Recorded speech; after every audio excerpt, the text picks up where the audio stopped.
নমস্কার সুপ্রিয় দর্শক বন্ধুরা, therapy and yoga training YouTube চ্যানেলে আপনাদেরকে স্বাগত। আজ আমরা আলোচনা করব সর্বাঙ্গাসন বা সর্বাঙ্গ সাধন মুদ্রা, যাকে যোগাসনে বলা হয় আসনের রানী। ভিডিওটি ভালো লাগলে একটি লাইক দেবেন। চ্যানেলে নতুন হলে চ্যানেলটি সাবস্ক্রাইব করে আমাদের সঙ্গে থাকবেন পরবর্তী ভিডিওর নোটিফিকেশন পাওয়ার জন্য।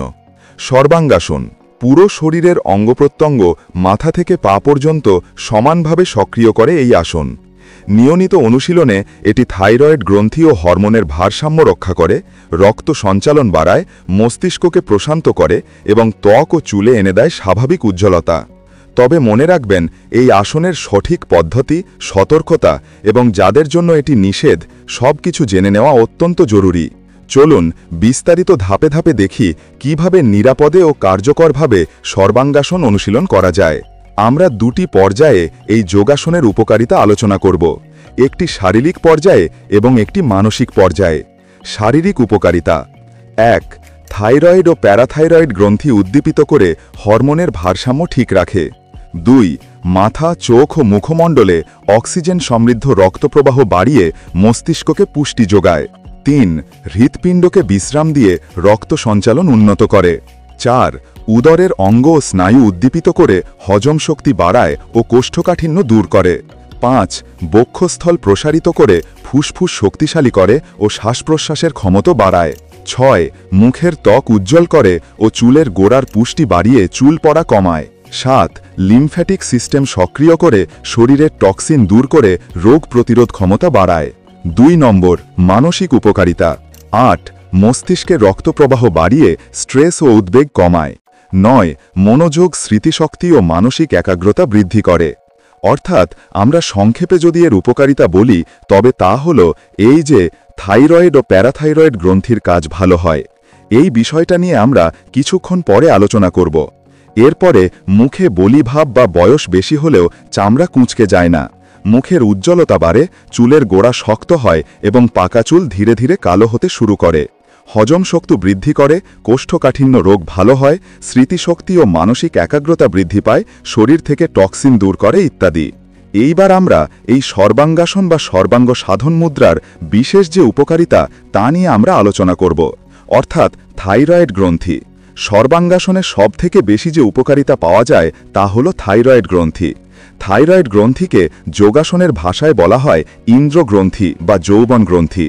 এই আসনটির অভ্যাসে ইন্দ্র গ্রন্থি বা যৌবন গ্রন্থি বা যাকে বলা হয় থাইরয়েড গ্রন্থি প্রয়োজনীয় অন্তর্মুখী রস উৎপন্ন করে।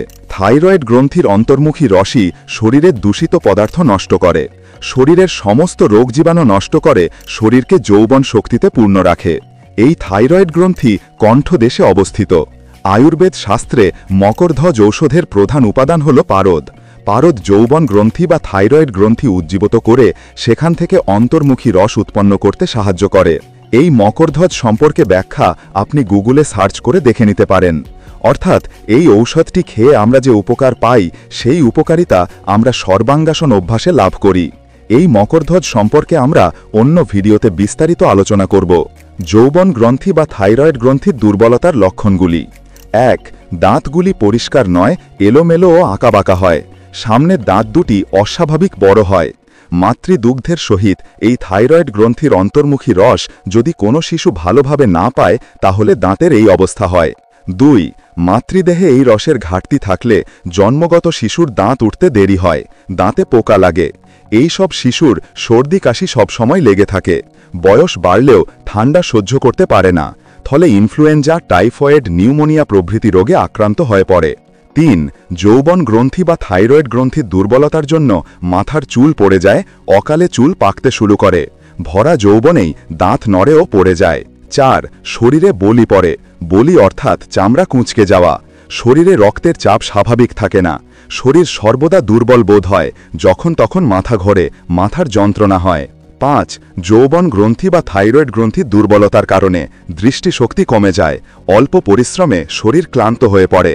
নারী ও পুরুষ উভয়েরই স্বাভাবিক ধারণা শক্তির হ্রাস পায়। তরুণী মেয়েদের জরায়ুর স্নায়ু পেশি শিথিল হয়ে পড়ে, ফলে অতি রজরোগ হয়।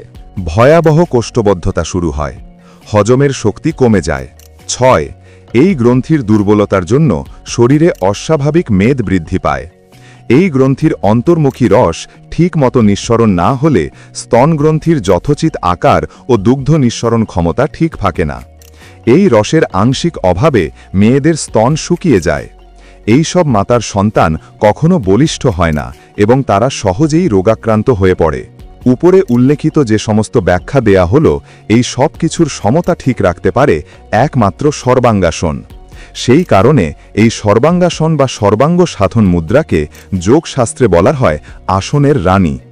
এই গ্রন্থি সম্পর্কে অন্য কোনো ভিডিওতে বিস্তারিত আলোচনা করব। এবারে আসুন আমরা সর্বাঙ্গাসনের নিষেধ সম্পর্কে আলোচনা করি। 1. হৃদরোগ বা উচ্চ রক্তচাপ থাকলে এই আসন যোগ প্রশিক্ষকের পরামর্শ নিয়ে অভ্যাস করুন। 2. গলদেশ বা মেরুদণ্ডে ব্যথা, আঘাত বা সার্ভাইকাল স্পন্ডিলাইসিস থাকলে এই আসন করবেন না।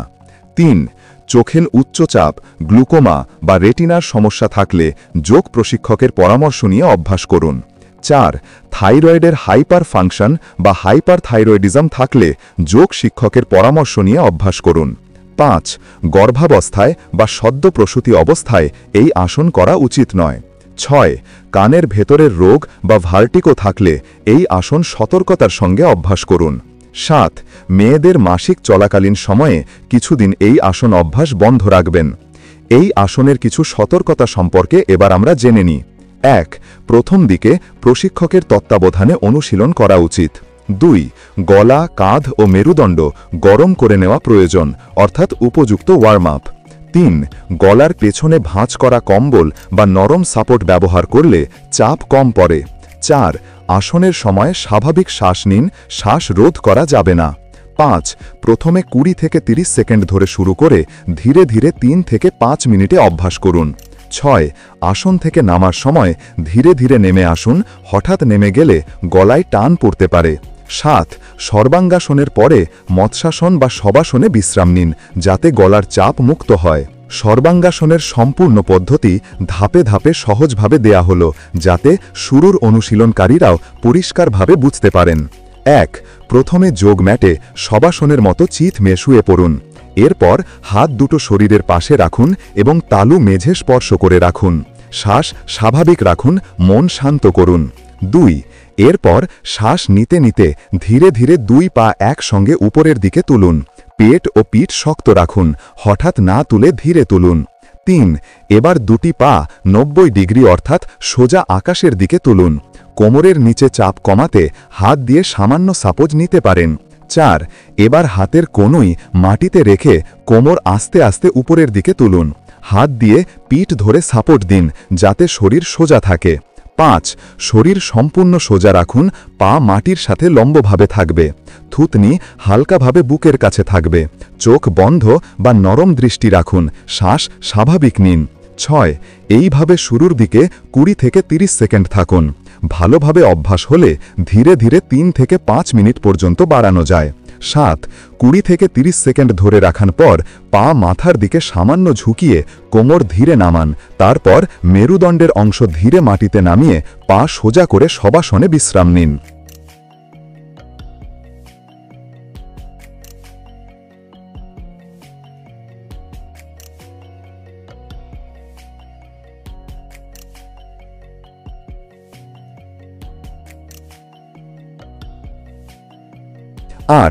এরপর গলার চাপ মুক্ত করতে মৎস্যাসন বা শবাসনে অন্তত 1 থেকে 2 মিনিট থাকুন। আমরা মৎস্যাসন কিভাবে করতে হবে একবার দেখে নিই। ভিডিওতে যেভাবে দেখানো হচ্ছে ঠিক সেইভাবে অভ্যাস করবেন মৎস্যাসন।